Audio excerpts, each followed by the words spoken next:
So it's funny that we have the Hebrews rejecting the Messiah, and we have the Christians rejecting the Most High.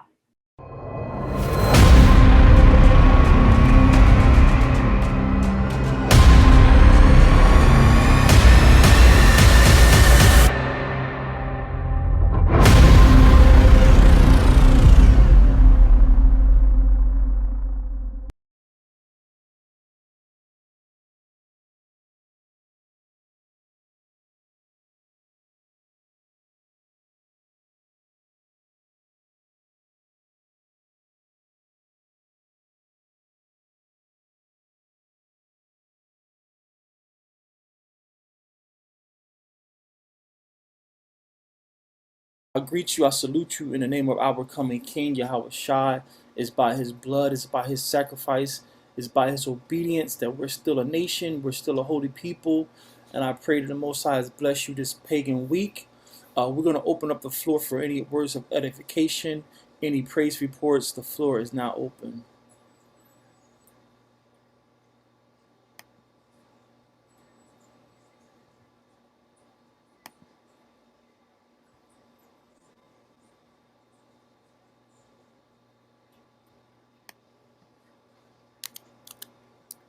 I'll go ahead and give you the no, you got it. You got it. Yeah, real quick. I'll try to be brief. First and foremost, want to give all praise, honor, glory, and esteem to the Most High, Yahweh, and the name of Yahweh Shai, for He is good, for His mercy endures forever.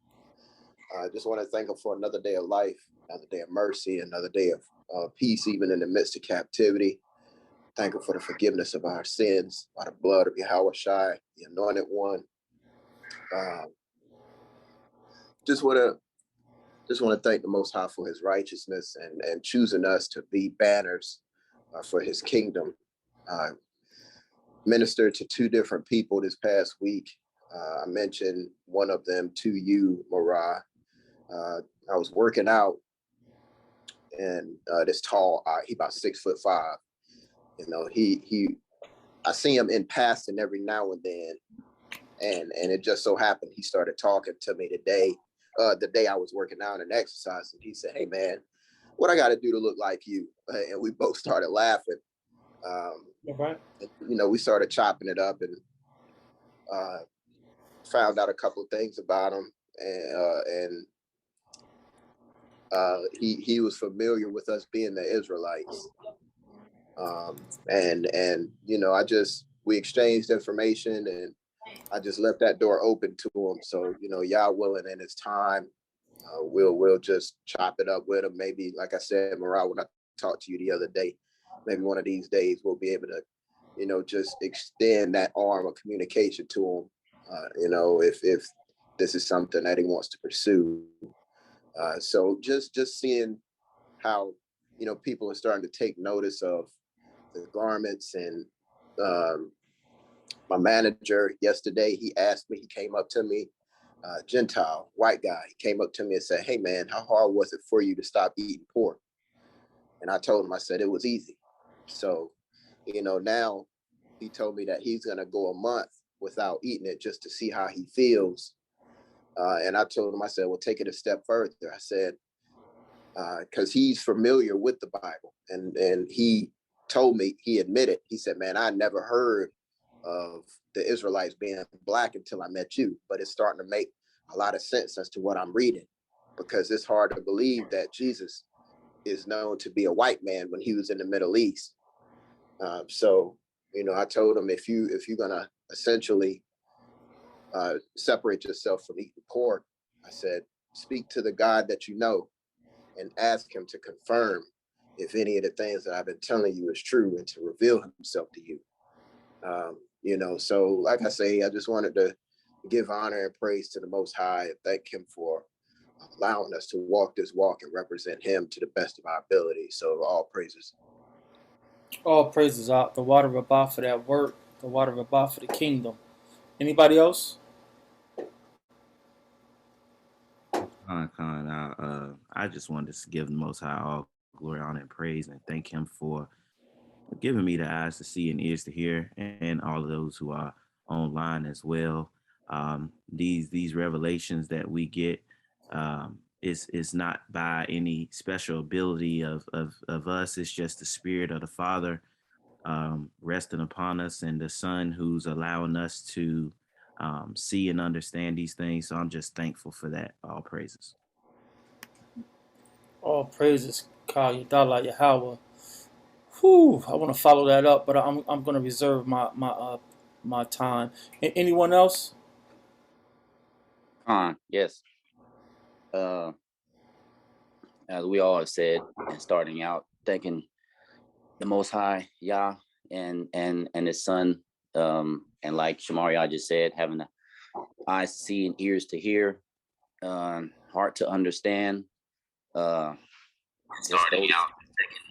Just those three things is priceless, because that's what it takes: the eyes, ears, and the heart, and the mind, to come to this truth, understand it, live it, and detox from Babylon and the belly of the beast that we've been born in. I thank the Most High for that. I'm sure we all do. And just having a mind and also the heart to think about all of our people that's scattered abroad, and even in this assembly right here, just the different things that we go through and dealing with. And all this mess is just temporary, and soon we'll be looking around and the enemy will be no more.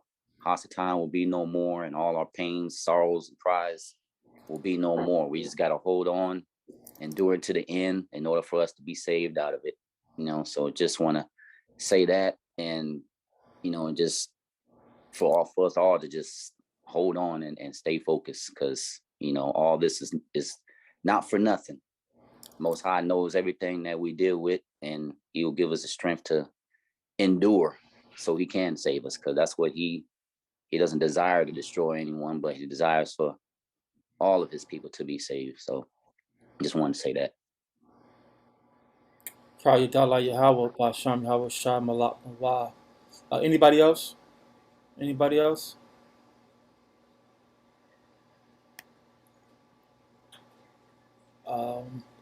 Sister B, she just want to give the Most High thanks for His provision and His protection. All praise for Sister B and her king, Brother Anthony. All praises.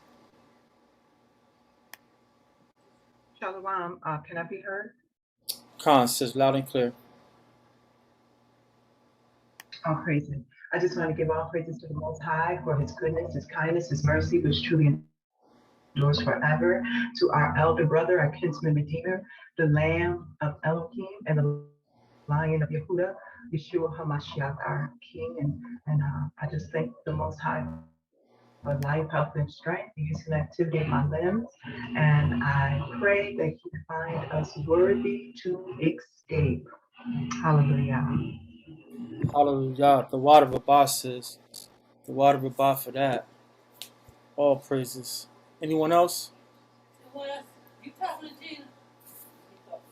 I'm in service, Mom. Thank you, Mom. Anybody else?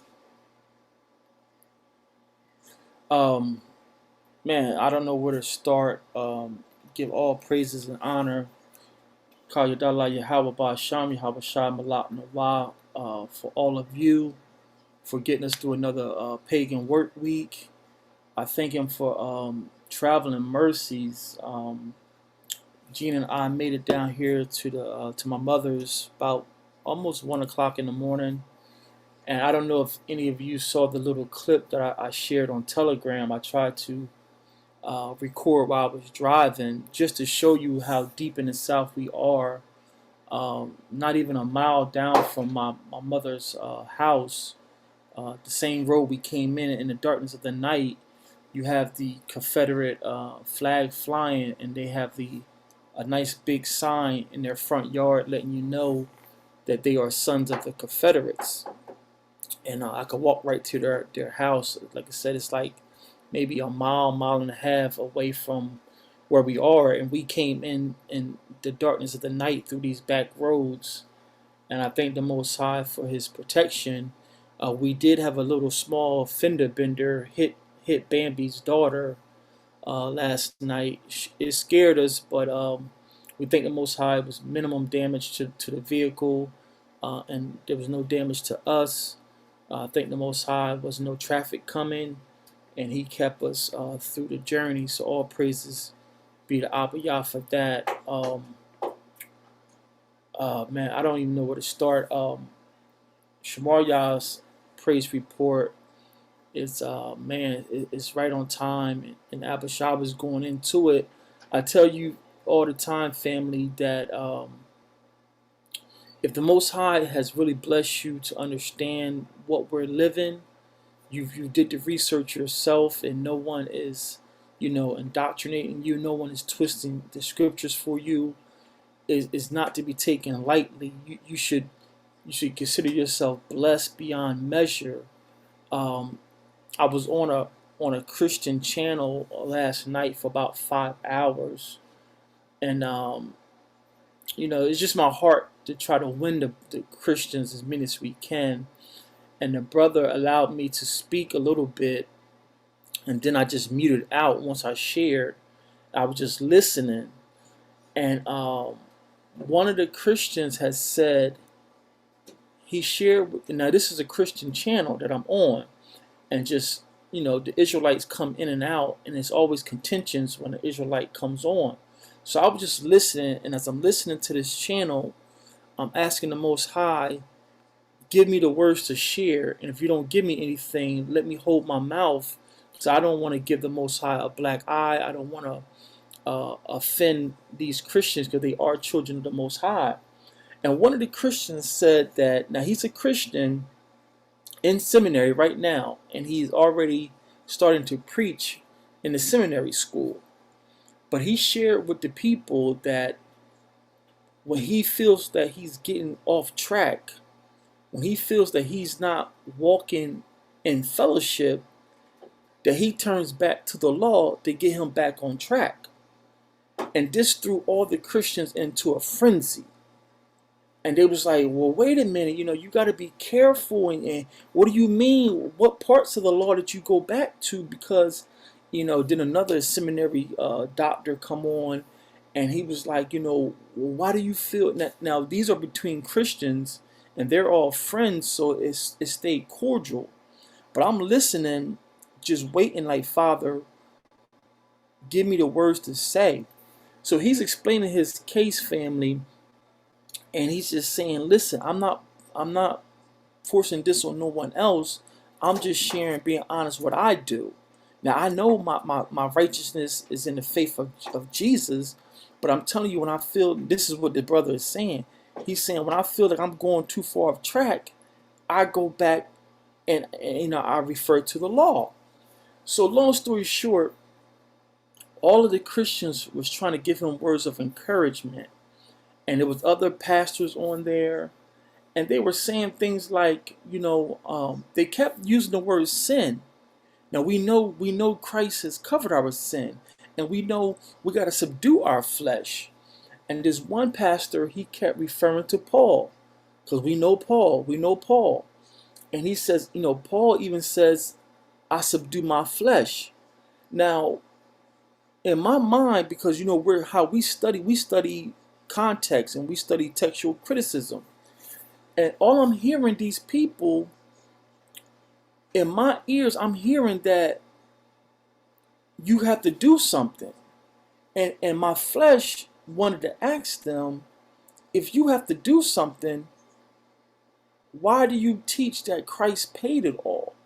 And why do you and then so many people started sharing their personal stories and their personal victory over anger, over alcoholism, over lust.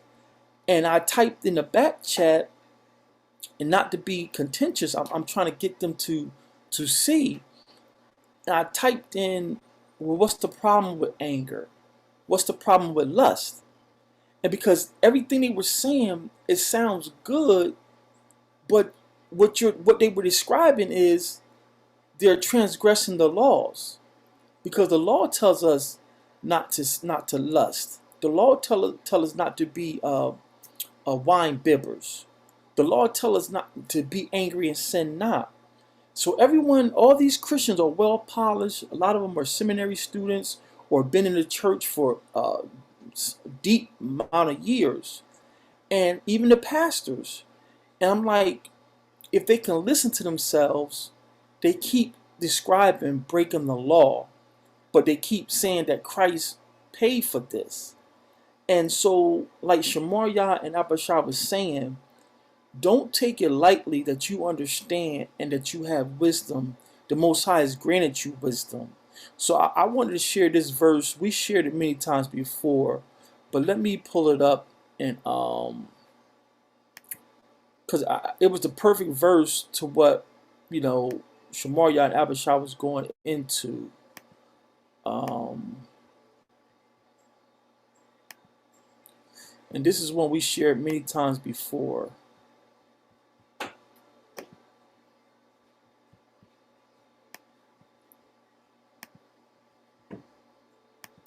This is 2nd Ezra, chapter 7. And this is why you should count yourself. If the Most High doesn't do anything for you for the rest of your time on this planet, the fact that you know, whether you be a true Israelite or whether you be a stranger holding on to the covenant, the fact that you understand that sin is transgression of the law, and the only way to please Abba Yah is faith in his Son and keeping the commandments. If you have that understanding, it's not by coincidence. You didn't stumble across this. There's educated people with great hearts still stumbling at this.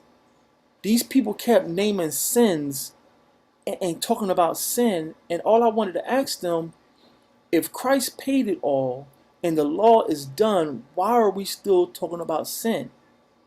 And these people have good hearts, great, them paid a lot of money for a lot of education, and they have no clue of what they're saying. So I want to offer up 2nd Ezra chapter 7, and just for the sake of time, I started at verse 6. 2nd Ezra chapter 7 verse 6. And he says, there is another thing, a city is builded and set upon a broad field, and is full of all good things. The entrance there is narrow, and is set in a dangerous place to fall, like as if there were a fire on the right hand, and on the left a deep water, and one only path between them both, even between the fire and the water, so small that there could be but one man go there at once. Verse 9. If this city now were given unto a man for an inheritance, if he never shall pass the danger set before it, how shall he receive this inheritance? Family, this is talking about our physical Mount Zion that we're going to inherit. This is not a spiritual heaven. This is not a spiritual city floating in the air. This is a physical inheritance promised to the righteous, born again seed of Abraham, and to the righteous stranger who cleave to the holy people. So consider yourself blessed beyond measure that you understand the law is your way to please the Father, and having faith that his only begotten Son has purchased us back, has made a way, is the only way you're going to be saved out of this destruction that's coming. So if the Most High doesn't do anything for you and your family ever again, the rest of your time on this planet, consider yourself blessed that you understand and you have eyes to see. And with that, I yield the floor.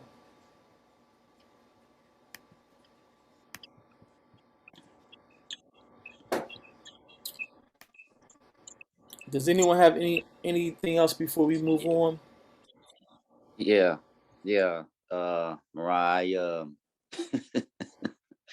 I've been watching some debates myself the past 2 weeks, and man, Christian apologists, man, it's tough to hear them. It's tough to listen to.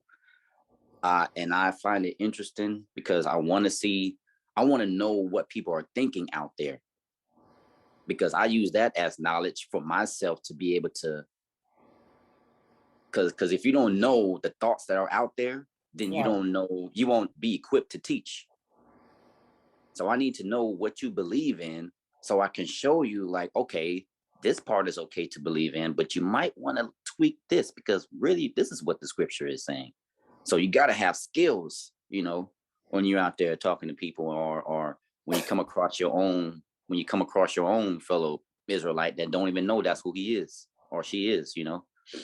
So, man, one conclusion I came to, man, and I told this yesterday to Nariah. I was like, man, that Trinity doctrine is trash. It's the worst thing I ever heard in my life.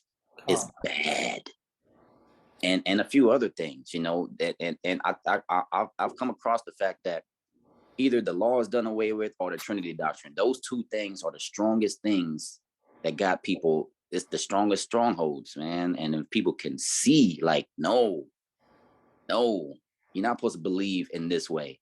And you don't know, like, you don't know 1 John 3:4, sin is transgression against the law. So if you love the New Testament so much, how do you not know that one scripture right there?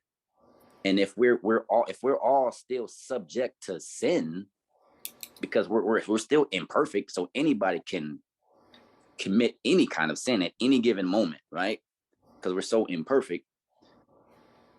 So you're liable to transgress against the law. That's what sin is, you know. So you thank Yahweh for that, for that, you know, mediator, and for the shed blood of Yahweh Shai, and giving us the grace. But man, don't get this wrong, you know. Don't run to Paul's letters to try to prove that the law is done away with. He's telling you that the law is actually not.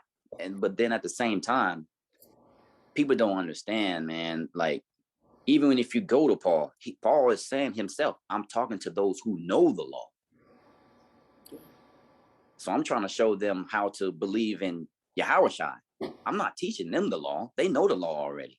You know? So you can't, that's where Christianity, you know, goes wrong. It's like, how is the Bible or is the only book that you start in the middle? But every other book, to know the story, you start from the beginning to know the story.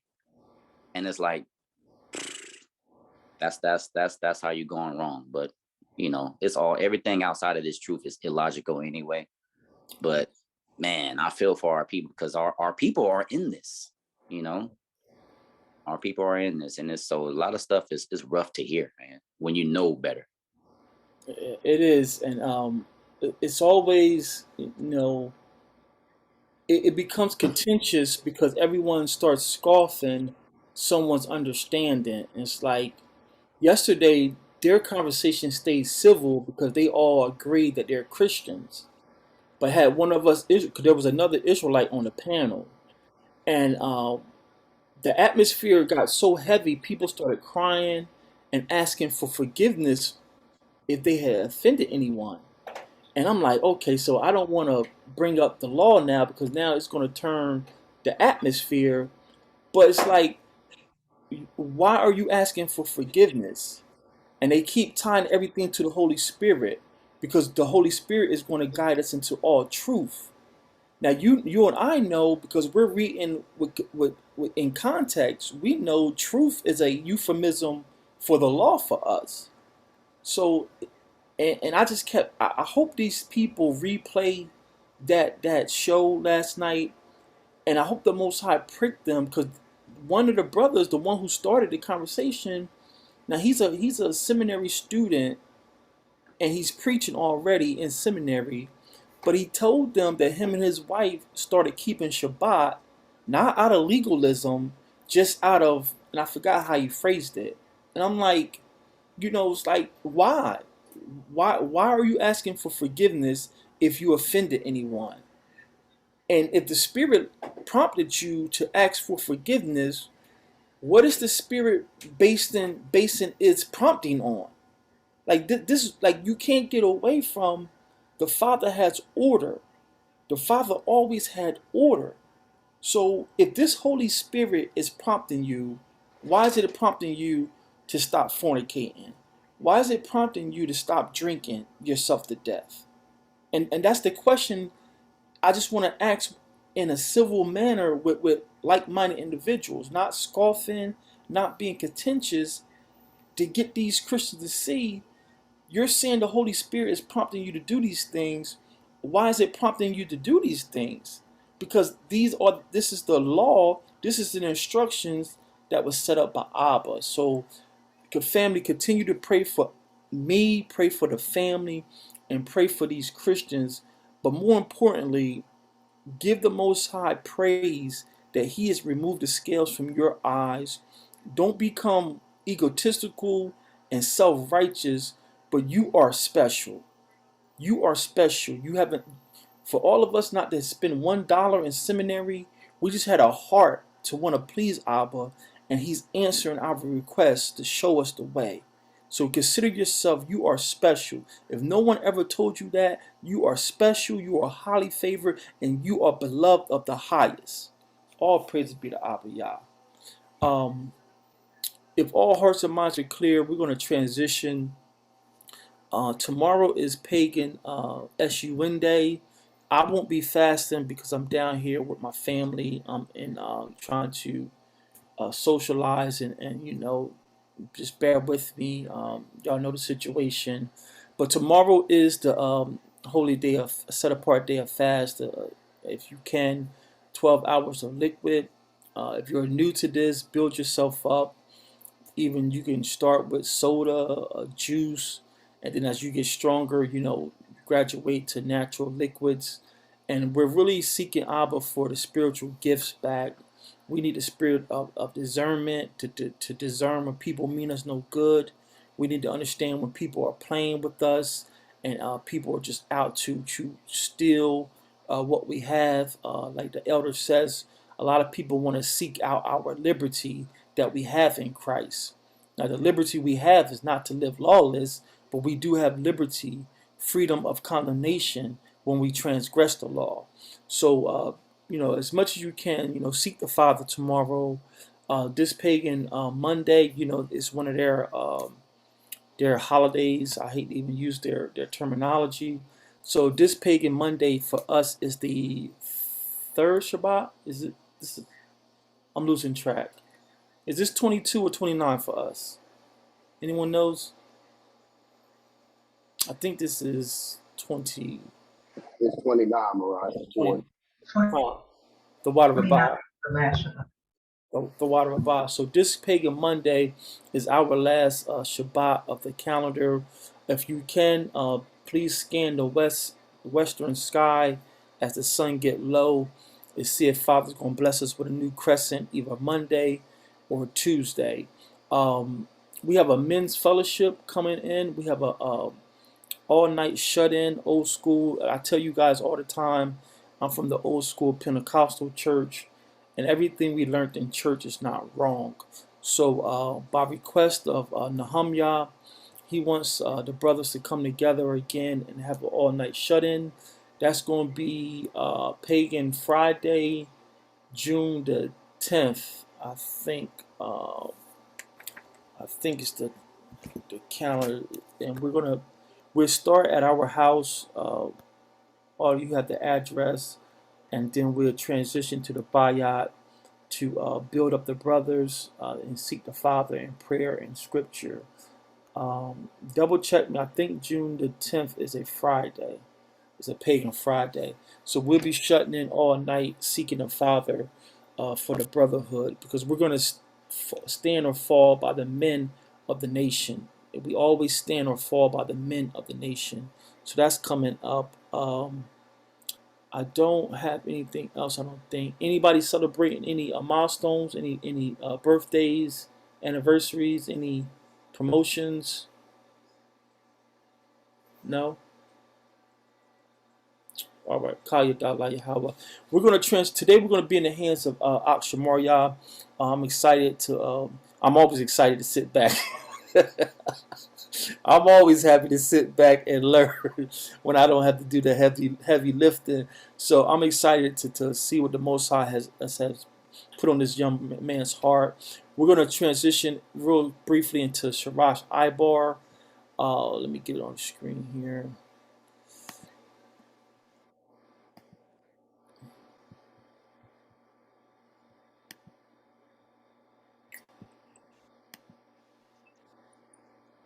Let Pastor sit back so Deacon can get. Don't you start that. Have a shot. Don't you start that. Sit back, Pastor. Let Deacon take over.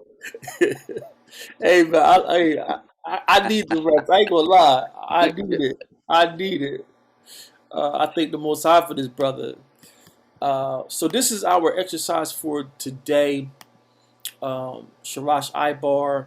All of you guys understand what that means now. In the pagan tongue, it would sound something like Hebrew roots. And this is going to be something real quick. So of course, you guys know we read from right to left. And also, going back to that Christian channel, the reason why I hopped on, I just was pricked in my spirit. I started tuning in when I got off work. And Deuteronomy 28:68 keeps coming up. And they keep trying to the Christians, that is, they keep trying to say, and these are theologians, these people done paid thousands of dollars to learn Greek and to learn all these seminary terms. They keep trying to say that Deuteronomy 28 verse 68 really can't apply to the so-called Negroes because the verse ends with, and no man shall buy you. And they really think that's a literal no man shall buy you. And they're saying, look, the so-called African Americans were bought. They were bought and sold. So this verse is saying no man is going to buy you. And so I hopped on and I gave the breakdown that we went through, bringing out those last two words of that verse, the English word you, as in no man shall buy you, the word you doesn't even appear in the text in Hebrew. The last two important Hebrew words of that verse is ayan kana. Ayan kana. Kana is the Hebrew word for buy. And the ayan we brought out through the Spirit of the Most High, he's saying that we're going to be sold for nothing. And we were sold for nothing. Things of little value. Wine, horses. There were so many black Jews on the market, it's like they're no value. I could find a black Jew anywhere. So we were being sold for horses, a bottle of rum. So we're trying to tell these seminary students and these pastors, if you put it back in the Hebrew, you get the true understanding of the verse. So that's why we go over Ibar roots or Sharash Ibar, because it unlocks the truth of these verses. It unlocks the truth of these verses. So that's why they don't understand Deuteronomy 28, and that's why they're trying to take it from us, saying, no, this is not pointing to y'all because y'all was bought and sold. And it's like, I confess that even us Israelites have been teaching it wrong, because we've been teaching it as it's saying that no one will redeem us as part of the Torah law. You know, we have a Torah law that we can redeem brothers and sisters or family members who fall into bondage. Well, when we put that verse back into the Hebrew, the original Hebrew, the only Hebrew, it's not even referring to the law of redemption. Father is saying, no man, or you're going to be sold for nothing. And then if all of you taking notes, if you need a precept to marry that, to support that, I gave them Isaiah 53:2. Isaiah 53:2, Abba tells our forefathers, you sold yourselves for nothing. So that's the power of this language, family. That's why we take the time to go over this language, because it's unlocking all this adulteration of the Greeks, the Latins, the Romans, the Germans, the Dutch, everyone who has touched our scrolls. When we come back to the original Hebrew, we can see their adulterations and we can get what the Father is saying to us. So that's why this exercise is so important to us. Today, take a few minutes and try to, in your mind, in your sheet, you could put it in the chat, try to sound this out, and what glyphs, what hieroglyphs would you use to spell this word in our native tongue? What hieroglyphs would you use? And just to give you all a hint, you should have at least 4 glyphs. So take a few seconds as you finish up. Just say Shemai, and we'll go on.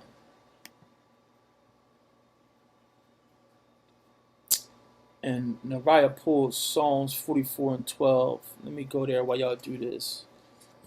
Mariah, I don't see it on the screen. You got your presentation up, so all the slides are still showing. Okay. Let me try it again. You said it's not sharing? No. All right, try it again.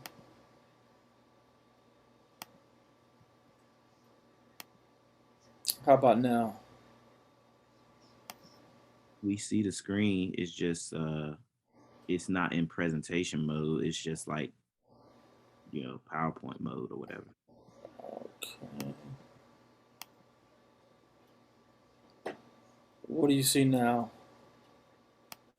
Same thing. It's Adonaiah, but you can see the slides 1 through 6 too. Okay, why is that doing this? Alright. So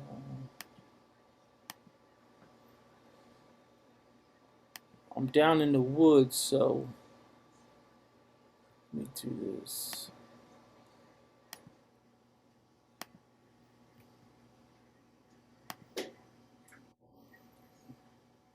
So maybe I do this. Alright. Let me try it another way.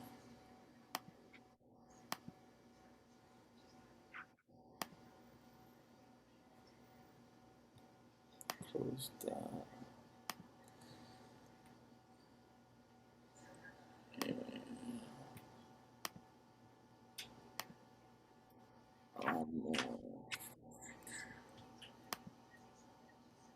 Alright.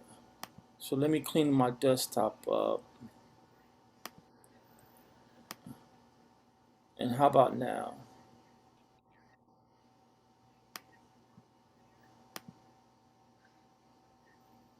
Now it's working.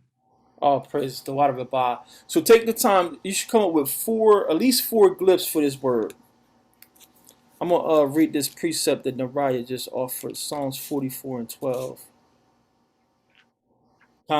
Thy selleth thy people for naught, and doeth not increase thy wealth by their price. And actually, in my Bible, it has a cross reference for Isaiah 52 and 3. So this is the context that the Christians, even though they go to seminary, they don't have the context of the Deuteronomy 28:68 verse, because they're not strong in the law, they're not strong in the prophets. So they're it's funny, and I'm not trying to turn this into a bash Christian. I'm trying to make a bridge to have a conversation with them. But from the channels I watch, they want to say things are literal when they're not, and they want to say things are hyperbole when they're not. It's like you're picking and choosing. You're moving the goalposts when you want to apply these pagan techniques to our scrolls. So Deuteronomy 28:68 is pointing to the transatlantic slave trade. It's not saying no man will physically buy you. It's saying you're going to be sold for nothing. And the two witnesses is Isaiah 52 and 3 and Psalms 44 and 12. The water of Rabah for that, Nariah. So how we're making out with the glyphs? Anybody put anything in the chat? I think I got it.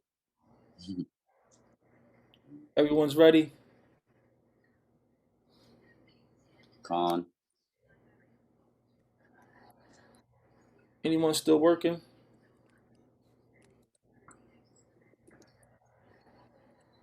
Anyone still working?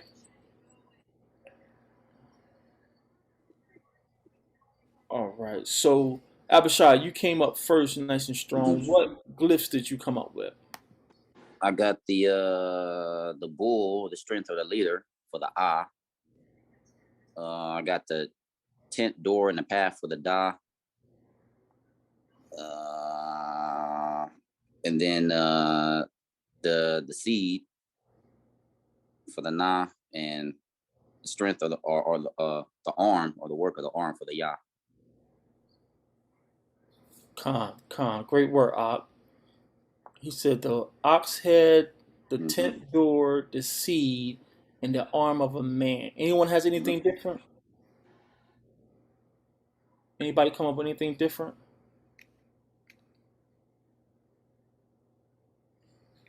Mine's in the chat. I just same thing. Ox head, tent door, seed, arm, and man with hands raised.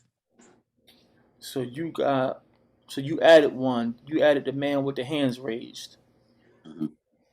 So we got two different answers. Anybody come up with a third answer? Awesome, great work. So this is Adonaiah, and again we start from the right side. You guys understand that now, and we start with the ox head, the tent door, the seed of a man for the nah, the arm of a man for Yah, and this is debatable whether you want to put the man with his hands raised for that ha sound, but either or, to use their pagan system, I know it's confusing. We already, when we say Yah, it's already like a H sound coming out of us. So I put it there just so people know, or the Father knows, I understand that it's him, it's Yah. But if you left the man with his hands raised, the ha, if you left it off, you're not wrong, because when we say Yah, it's all you can hear the breath coming out the end of the syllable. So that's why I said you should have a minimum of 4 glyphs: the ah, da, na, ya, and if you add the 5th, the ha. This is Adonaiah. Tell us what this is in the pagan tongue. When the Lord, lowercase Lord, or master. Khan. This is the word the pagans substituted for the Father's name, and they turned it into Lord or Adonai. But in the Hebrew, we're saying Adonaiah. So what are we saying when we say Adonaiah? What are we saying in the Hebrew and in the native tongue? What is the breakdown for this? Adonaiah. You see any? Can you recognize a root in there? Anybody recognize a root? Adonai. Adonai. So this is a compound word. You had something, Ryan? Was that Narayan coming through? Would the root word be God? For like judge, would that be the root? Khan, absolutely. The root is right here with these 2 glyphs. This is the da and this is the na. This is Dan. The English we say Dan for Daniel. So Dan for us, or Dan, is to judge. Judge. Like Daniel's name, Daniel's real name is Dan Yah. He's judging for Yah. He's the judge of Yah. So when we say Adonaiah, we're saying I in this instance is being used as a air quotes prefix. So I is a personal pronoun for my. And then Don is in the middle. Don means to judge. And then Yah, of course, we all know who Yah is the Father. So this is the honor we bestow upon the Son. We bestow this upon the Son because he's our judge and he's judging us for Yah. Adonaiah. Yahushua is Adonaiah. He's my judge for Yah, because remember, like we always say, family, we do not want Yah. We do not want the Father to judge us. He does not know what it's like to be on this earth. He does not know what it's like to be in this defilable flesh. So we want his Son. We want his Son, Yahushua, to be Adonaiah, my judge. And you see the 2 witnesses there, if you're taking notes, where this word is used. Adonai. Any questions or concerns about Adonai?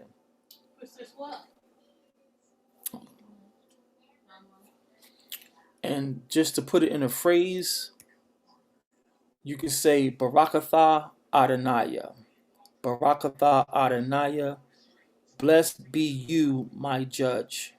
Blessed be you, my judge. Barakatha Adonai. Any questions, comments, or concerns about that?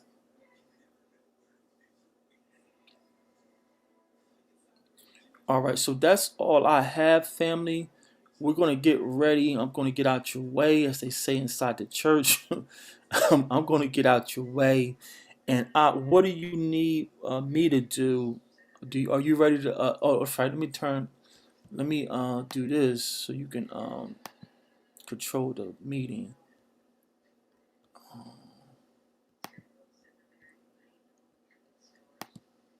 All right. So I'm going to take my screen down, and you can take over the controls. We're going to be in the hands of Shamaria for the rest of Shabbat service. So let me stop this. Hold on 1 second. Let me make sure.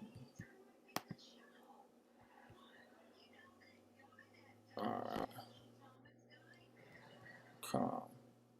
All right, you got it out. Can you see the screen? Calm.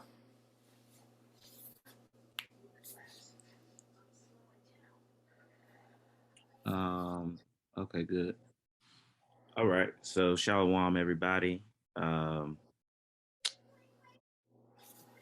just, of course, Marad being out of town, asked me to deliver a message for the Shabbat. And this is just something, a part of kind of the conversations that I've been seeing online, and also just what's been pressed on my mind and heart as I've been reading the Bible and the Apocrypha at work. So, when it was time, to deliver a message, this is just the message that has been placed upon me, and I hope that it's a blessing to all of us. And some of the information has definitely been covered before, because Marah did a lesson about this a long time ago. But I know it'll be a good refresher. And I meant to actually watch his presentation again, but I just never got the chance to. But it probably makes for a better class, because I didn't, see what he put in his. So this is the most high unfair part too, because in this walk, a lot of us, we're recognizing that we are the nation that the Most High has chosen to deliver His word, and a lot of the other nations are like, is that fair, or what about us, and what about all the other nations in the world, et cetera, et cetera, et cetera.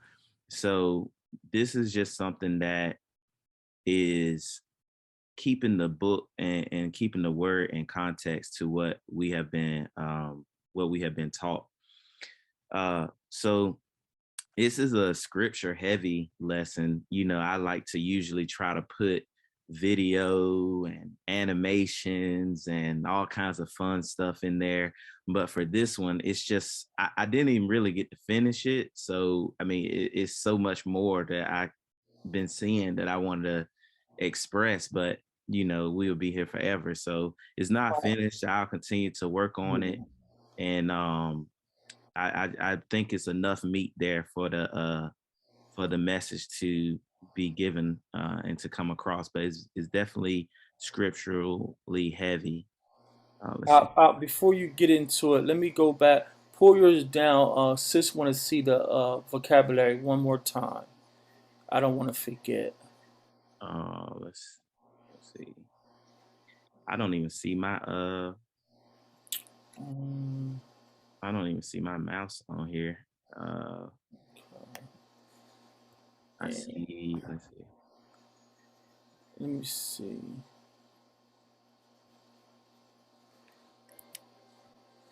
Let me see.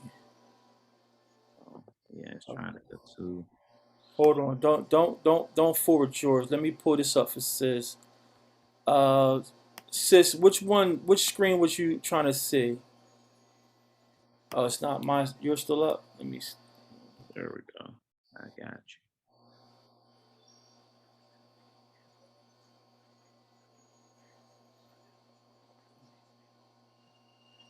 I think you may have to stop share. I did, yeah. Okay. Let me do this. Your screen is up there now. Okay. So, sis, I'm gonna go through them slow, so you can just let me know. Well, your screen is not showing. It's just saying Torah Group. Oh, got you. The water bar. Let me do that.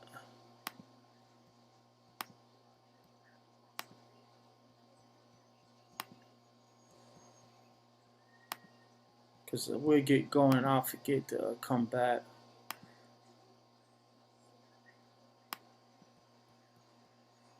So I'm not sure which one she needed.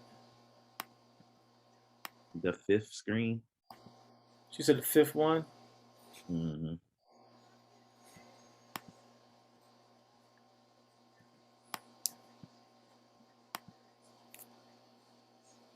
Just let me know when you're ready, and then we can take it down.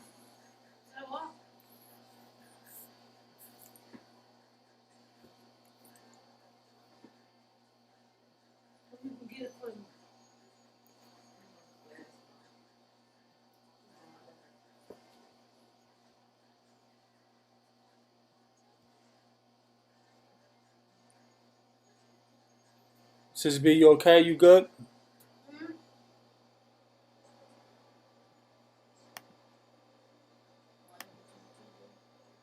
Okay, calm. All right, so I'm gonna stop sharing and give it back to you.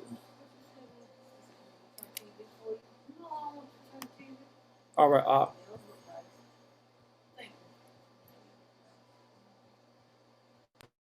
Okay. All right. Yeah. So and y'all know, y'all just unmute or whatever. I can't really see. Let me see. Oh, yes, I can. But yeah, just unmute or scream or yell or something if y'all want to interject. So we'll just get right into it, man. And this is just like I said, it's a text heavy class. So I want to try to just paint a picture and just start with kind of the beginning. And Marah actually started with Second Esdras chapter 7. And in Second Esdras chapter 3, Esdras is actually conversing with the Malachim, or angel that the Most High sent to him, and he's actually in Babylon. So just like us today, Esdras is in Babylon, just like we are in Babylon today. And he's seeing the affliction of his people, and he's seeing how we are so trodden down and we have no might, we have no power in our hands. And he's just wondering, like, what is going on? Like, why is this way? And it'll continue as the conversation is going. But he starts in this chapter 3, verse 5, 6, 7, and he's running down kind of like how the Most High started in the beginning, especially because a lot of the people always say, well, we all come from Adam, and the Most High made a promise to Adam, and so he's running down how the Most High matriculated this thing from the beginning. So Second Esdras chapter 5, verse 3 and 5 says, "And gave us a body unto Adam without soul, which was the workmanship of thine hands, and didst breathe into him the breath of life, and he was made living before thee." Verse 6, "And thou led him into paradise, which thy right hand had planted, before ever the earth came forward." So what's that phrase? Learn something on the way to learning something. We've come to understand that the right hand of the Most High, the arm of the Most High, the one who is doing the work for the Most High, is Yahweh Shai. So verse 6 is saying, "And thou led him into paradise, which thy right hand had planted." So the right hand, Yahweh Shai, planted paradise, according to the understanding that we have come to know, and according to this verse. Does anybody have a comment about that? Yeah, that's good. As soon as you read it, I caught it. Just being familiar with what the right hand is. But that's a good teaching point and learning tool, you know, learning something on the way to learning something. So yeah, that's good. And again, it just shows he's coming in the volume of the book. Con, I appreciate it, because I can't see nobody, so I don't like seeing like I'm talking to myself. Verse 7, and unto him thou gavest commandment to love thy way, which he transgressed, and immediately thou appointed death into him, or in him, and in his generation, of whom came nations, tribes, people, kindreds out of number. So when the Most High, through the Son, gave the commandment to Adam to love his way, Adam transgressed, which we all know the situation. Death was given to all nations and all peoples, all tribes and all kindreds of tongues out of number. That's what was given to Adam and his generations because of the transgression of the law. So let's continue on. And it says, and every people walked after their own will and did wonderful things before thee. That wonderful is just probably a lost in translation of, it's not wonderful like good. It was like, what are you doing type of wonderful. And despised, it's supposed to be thy commandments. So forgive any typos in here. And again, in the process of time, thou brought the flood upon those that dwelt in the world and destroyed them. So the Most High was saying that the world was so wicked that the seed of evil that was implanted into the people from the transgressions, or that was within the people from the transgression from the time of Adam, that continued as the Most High was looking upon the world. So the Most High destroyed the world as they became more wicked. Verse 10, and it came to pass in every of them that as death was to Adam, so was the flood to these people. Nevertheless, one of them thou left, namely Noah with his household, of whom came all righteous men. So the Most High now is passing the ways, the laws, the statutes, the commandments, all the way from the garden. He's passing them to Noah and his household, who have came all righteous men. And out of all the people of the earth, he just left that one man and his family. So it continues on. And it says, and it happened that when they dwelt upon the earth and began to multiply and had gotten them many children and were a great people, then they began to be more ungodly than the first. So now as the nations have begun to multiply once again and become many people among the earth, now they're going right back into ungodliness, wickedness, more so than even the first before the flood.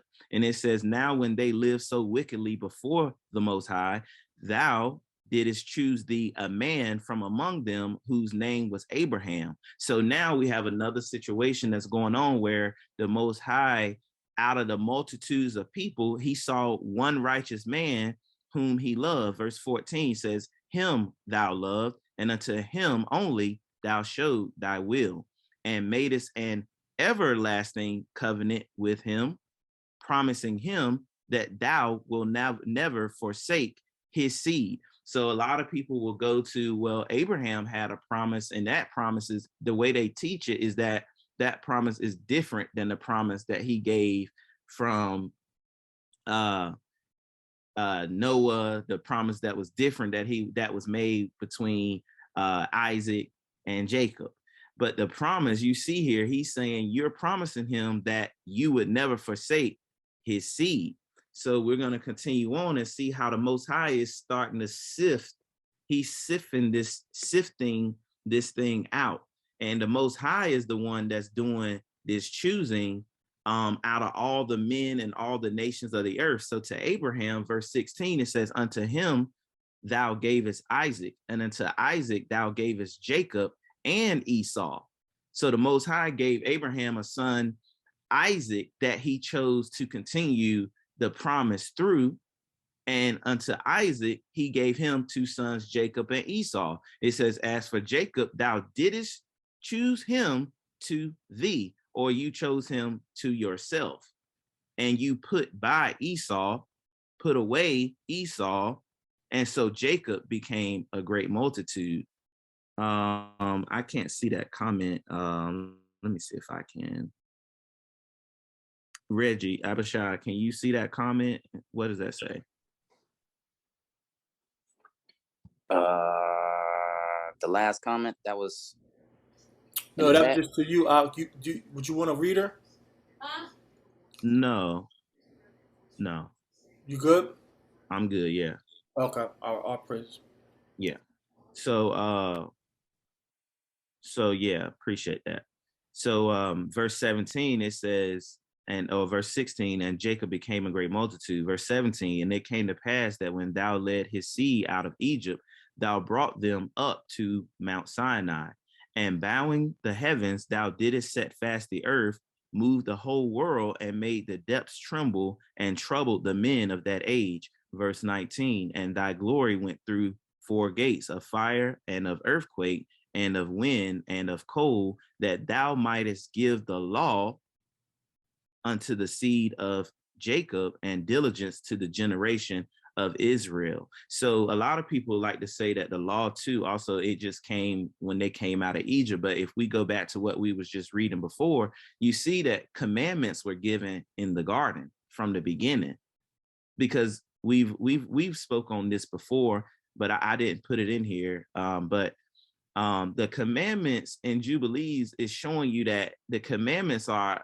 in heaven also, and the commandments given to a people in the earth is so that we can be aligned with the Father in heaven. So it's a blessing that the Father would give his law and his ways to a people in the earth. So Esdras again is speaking to the angel on behalf of the Most High, and as we can see that, real quick, let me go back. As we can see that the Most High started with Adam, went down after he transgressed, he went to Noah. From Noah, the generation started to multiply again, and we got to Abraham. From Abraham, we got from Isaac. From Isaac, we got Jacob and Esau. The Most High, it says the Most High chose Jacob. It didn't even say that it didn't even say that Esau did anything wrong. It just said the Most High chose Jacob. And that's why I was saying earlier, it's just a blessing. It's not something that makes us, we don't want to, like I think Mara was saying, we don't want to go around and hold your head high and say that you're better than anyone else, but just know that you are special because the Most High chose you to hear and understand his word, and he chose you from the beginning, as you'll continue to see throughout this process. And before I go to the next, did anyone have any comments? Yeah, we got a question in the chat. What about all creation? What about all creation is a part of this lesson, and we will definitely get to it. So great question, and it's on the way. All right, Sister Corinne, did you have something else, sis? Yeah, I just wanted,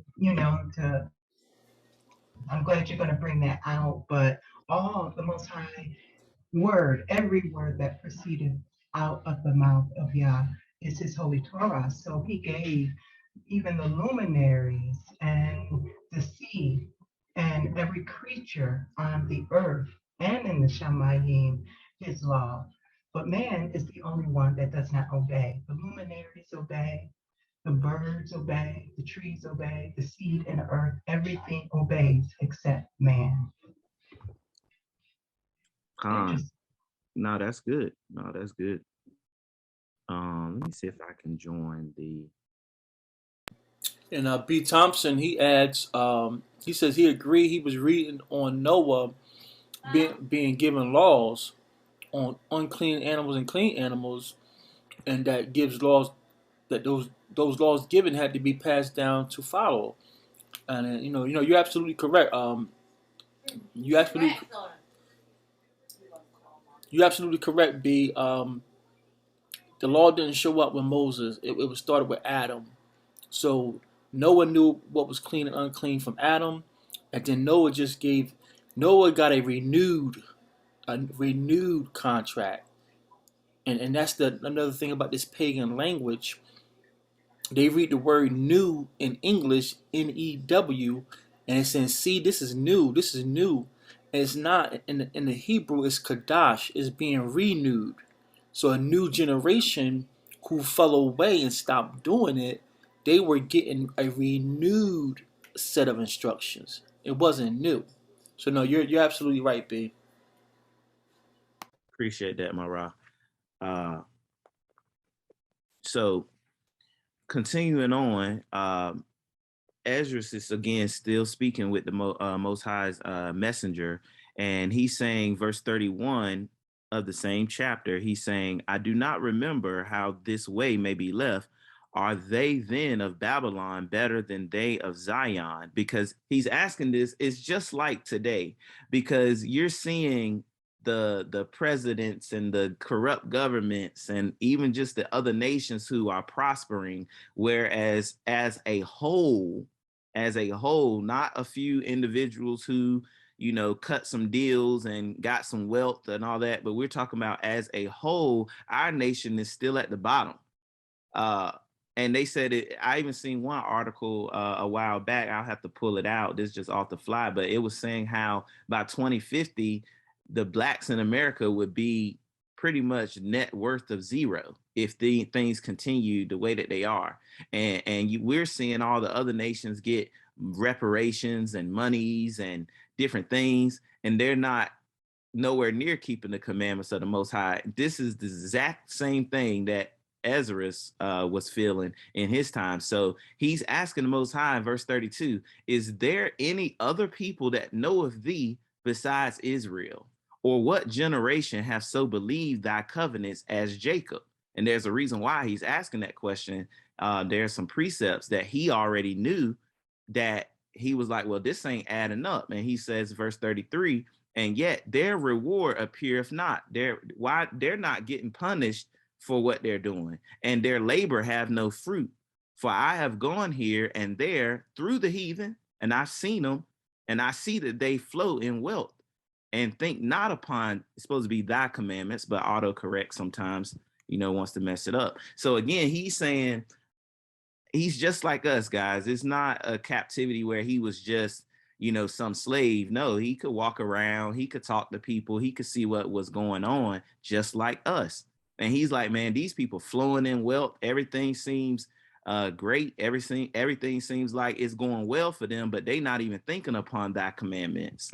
So he says, he gets a little braggadocious on his own people. And a lot of people say, well, why are they always talking about this identity thing? Or why are they always saying stuff about, Israel? Well, this is the same way that he was talking, because he said, weigh thou therefore our wickedness now in the balance, and theirs also that dwell in the world.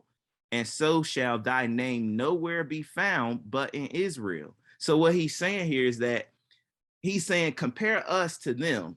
Compare the wickedness that we've done to the wickedness that they're doing, or weigh the balances of the scales. And he says, your name won't even be found in the other nations' mouth, but nowhere but Israel. Verse 35, or when was it that they which dwell upon the earth have not sinned in your sight? Oh, what people have so kept thy commandments? You shall find that Israel by name have thy precepts, but not the heathen. Did anybody have any comments on that?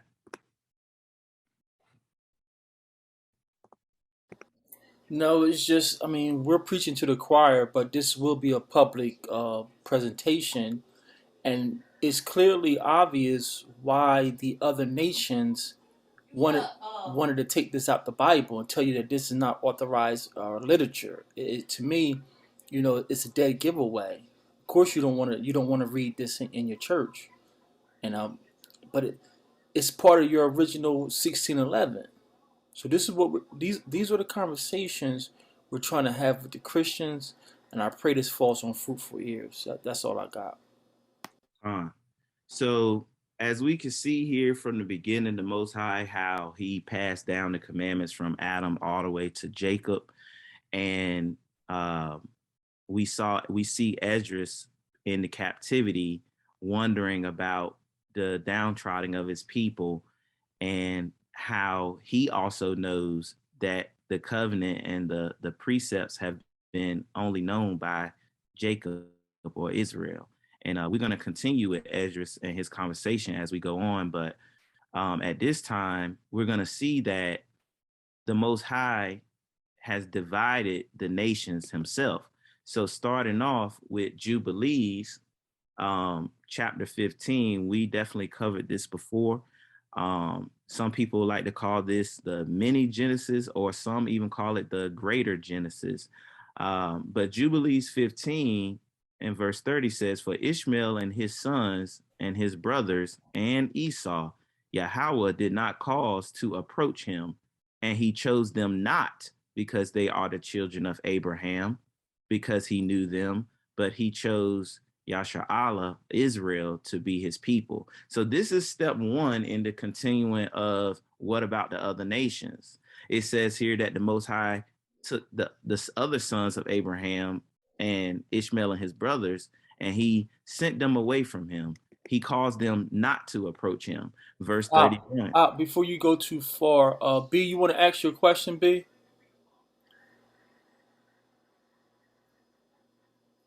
Or if you're Con, go ahead. Salaki. Yeah, my question was that I was asking her earlier just now. I was trying to see if he's saying what Esther was saying. Is he saying that the other nations' wickedness is heavier than ours, or just asking y'all like balance out what we done versus what they done because we're Israel and because we're the top, I guess, the chosen nation, and His name is with us. Is that what he was asking?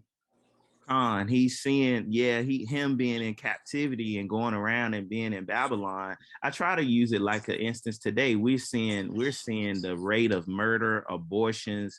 We're seeing just any pedophilia, all kinds of wickedness that we're seeing. He was seeing, and he's like, where's their reward for their wickedness if we are being punished for what we have done?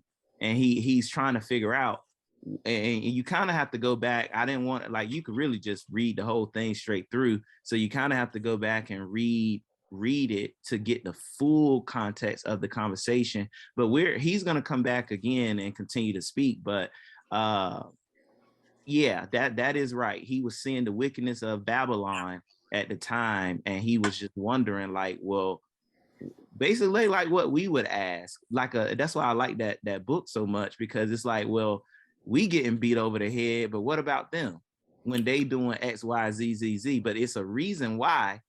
It's a reason why we are getting chastised differently than the nations, and the Most High answers him that in that book. So please, these are just precepts to try to get the meat of it, but please go back and read those books, and you will see, like, man, these are some heavy conversations. But did that make sense? Yeah, the water. Also, I want to add too. This is a huge caveat that the other nations, they don't know this history. But if you go back, like he's saying, everybody started off with the same understanding. Everybody, that those original people were all sons of the Most High. But it says they rebelled against him. So those three boys who populated the earth, Shem, Japheth, and Ham, all their sons had the same opportunity. They received the same instructions, but they chose to listen to other deities, and they chose to, knowing that it's gonna provoke the Most High. They made a conscious decision. It just so happened we understand that our forefathers come from Shem, and maybe not perfectly, and maybe not 100%, but we always had forefathers who would return to the original way that the Most High commanded us to. Opposed to the other nations, they continue to get worse and worse. Mhm. So this is what Ezra is bringing out. Con. Gone. Mhm. So again, we're speaking about the division of the nations. So verse 31, after verse 30 says, but the Most High chose Israel, Yasha'Allah, to be his people. He says, and he sanctified it and gathered it from amongst all the children of men, for there are many nations and many peoples, and all are his, and over all has he placed spirits in authority to lead them astray from him. So again, this is telling us that the Most High in the dividing of the nations, he actually wanted the other nations to go away from him after he seen, like what Marah said, when they had the ability to follow his commandments, they chose not to. So now he gave his spirit, his law, and his covenant to one people, and then the other nations, he's leading them astray from him. And verse 32 says, but over Yasha'Allah, Israel, he did not appoint any angel or spirit, because he alone is their ruler, and he will guard them and require them at the hand of his angels and his spirits, and at the hand of all his powers, in order that he may guard them and bless them, and that they may be his and he may be theirs from henceforth forever. So the Most High is now pretty much creating that contract with his people, Yasha'Allah. He didn't place another power or ruler over our nation. He is our power alone, the Most High power. And that's why you'll see a lot of the verbiage in the text to say the God of Israel, because he is the God of our people, not the God of the other nations, the way that the world tries to explain it. And he's saying it here himself. So Jubilees, a lot of people may not accept that text, but just like Brother Nahamya brought out and Sister Jasmine brought out a couple weeks back, is also in the Torah. It's in Deuteronomy chapter 32, verse 8 through 10. So verse 8 says, when the Most High divided the nations, their inheritance, when he separated the sons of Adam, he set the bounds of the people according to the children of Israel. Verse 9, for Yahweh's portion is his people. Jacob is the lot of his inheritance. He found them in a desert land, and in the waste howling wilderness, he led him about. He instructed him, and he kept him as the apple of his eye. So again, it's the same language. It's another precept that shows that the Most High, when he set the bounds of the nations, he set them according to the number of the children of Israel. And then the Most High said, for his portion and his people is Jacob. And that is the lot or the portion of his inheritance. And his people, Jacob, is the apple of his eye. We are the center of his attention. And then we have another witness that I brought out in the class a week ago or 2 weeks ago, Sirach or Ecclesiasticus, chapter 17. Hold on, we got Abishai got his hand up. Go ahead, Op. Thank you, because I can't see it. Oh yeah, the water. Yeah. So what you're bringing out now is just is further proving what you said earlier about sifting. Mm-hmm. When the Most High saw that, okay, at one point my word was going out for everybody to try to follow. Oh, but you wicked. Oh, you don't want to listen. So I got to filter that out, or I got to send a deluge to wipe you out.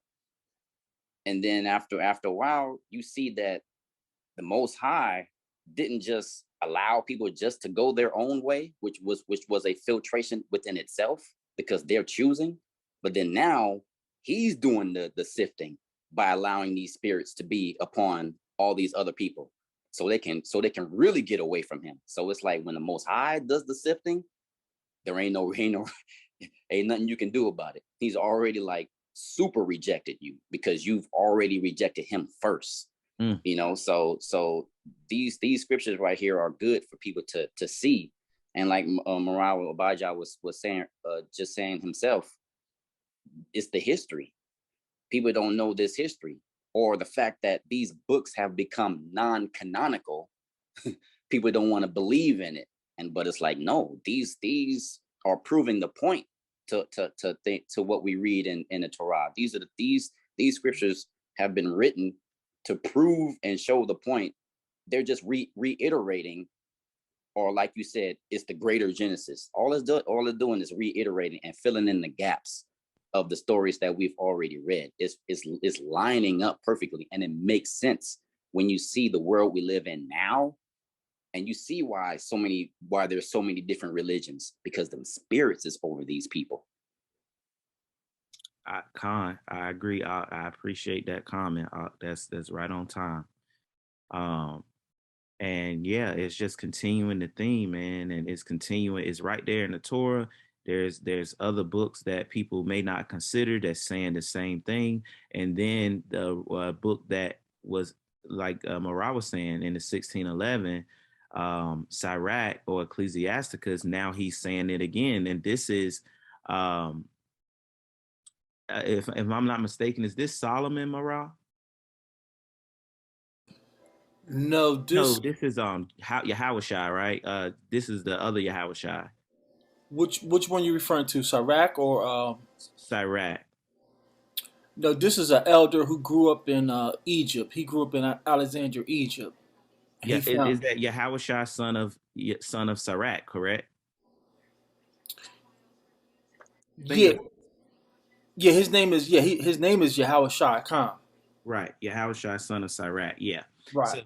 So he's writing and he's saying the same thing. So verse 17 it says, "For in the division of the nations of the whole earth, he set a ruler over every people.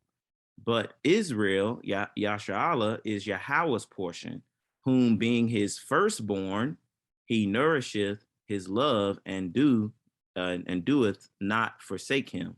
Therefore, all their works are as the sun before him, and his eyes are continually upon their ways. None of their unrighteous deeds are hid from him, but all of their sins are before Yahweh." So his eye is always on us. He's seeing our sins. Anything we do in secret is always brought to the light, because the Most High is always watching us. And it says, "But Yahweh being gracious," there's grace right there, "and knowing his workmanship, neither left nor forsook them, but spared them." So even back then, he's telling us that the Most High, he's not forsaken or leaving his people. He's sparing his people, though we may be chastised. And he's going to continue on in, let me see, is that, yeah, the same chapter. He's going to continue on. Did I go too far? Yeah. There we go.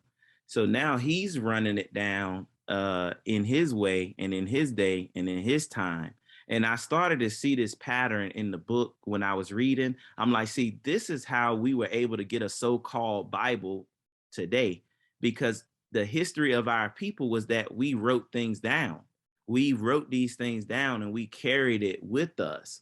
So we always had it. And that's why our people were able to continue to have the message with them, even if they didn't have the actual Torah itself. You would have a righteous brother who would recall the things of the Torah and write it down, just like in this case. So verse 19 of chapter 44, he says, "Abraham was a great father of many people. In glory was there none like unto him." Verse 20, "Who kept the law of the Most High." So Abraham kept the laws as well. So it didn't come just when we were out of Egypt. "And was in covenant with him. He established the covenant in his flesh, in his seed. And when he was proved, he was found faithful."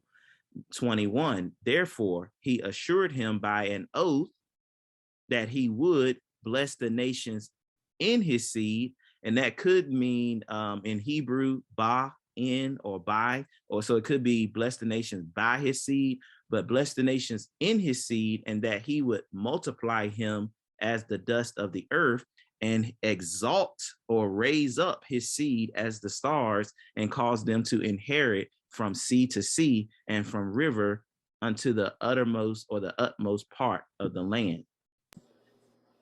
Can you go back one screen, Right here. Because we're always trying to reach the Christians, and like Abishai said, Rome has told people that these books are non-canonical, and that word is not even an Israelite word. That's not a Shemitic word.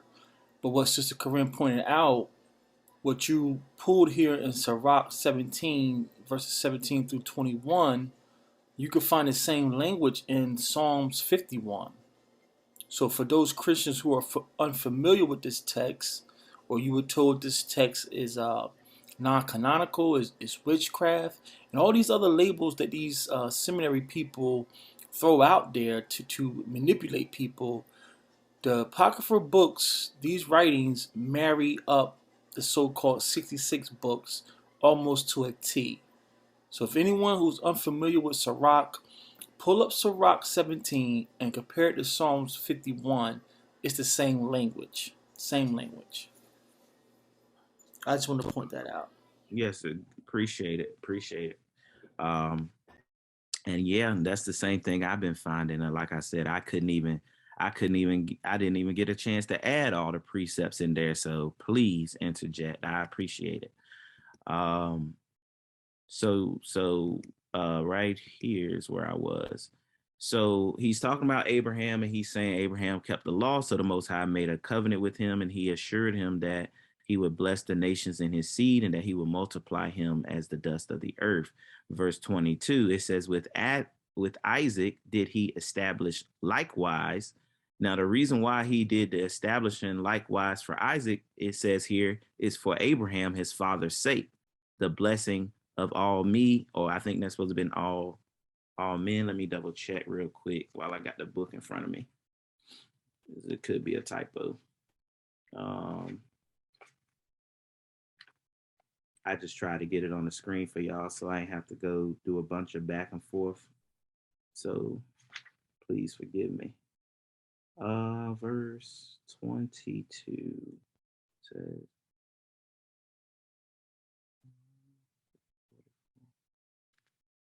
oh, 44 and 22. Yeah, it's supposed to be all men.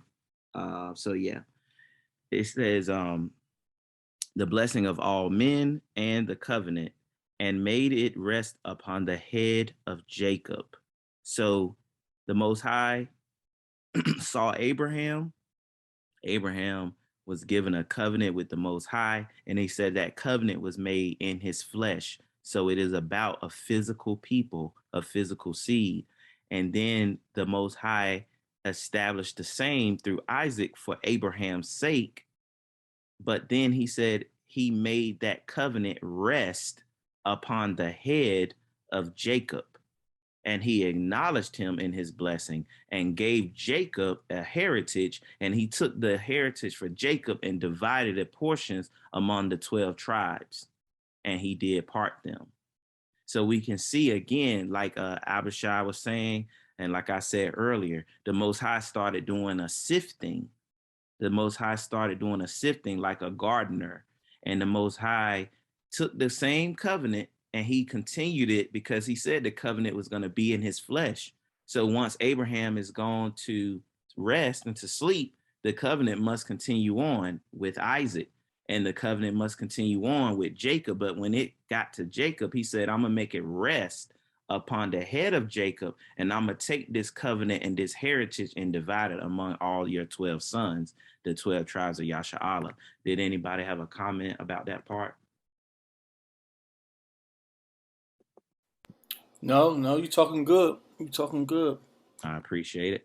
So verse chapter 45 and 5, and then we have verse 5 and then verse 17. He says he made him, talking about Moses, he made him to hear his voice and brought him into the dark cloud and gave him his commandments, or gave him commandments before his face, even the law of life and knowledge. And I highlighted that way because the commandments bring life. If you want to understand how to enter into life, if you want to understand wisdom, knowledge, understanding, it's the commandments. So he says, and he Salaki, I think Sister Corinne was trying to come through. We made him move too fast. No problem, Miss Corinne. Anytime. Go ahead. My question is, if I understand you, can I be heard? It's kind of in and out, but we. Okay, I apologize. I'll come closer to the computer. My question is there significance between the covenant that the Most High placed in Father Abraham's flesh as opposed to the covenant upon the head of Yaakov? And can you explain, is there a difference? I don't understand. You know what I mean? Yeah, that's a good question. It's not, yeah, it's not necessary, it's not a difference. It's the fulfillment. So the fulfillment of the fulfilling of the promise that the Most High is given to Abraham is being played out through Isaac, through his son Jacob, which through Jacob is given to his 12 sons of Yasharallah. And that's, I guess, if you want to say that's where the buck stops, is that's why it's the covenant is resting there, because from Noah all the way down, the nations went wicked again. Then through Abraham, he told Abraham, this is what we're going to do. This is the covenant, and I'm going to make this covenant in your flesh. But we know Abraham had more than one son. So the Most High is sifting once again. So he's like, nope, not Ishmael, not that son, not the other sons, but it's going to go through Isaac. Now I gave Isaac two boys, Jacob and Esau. It's not Esau.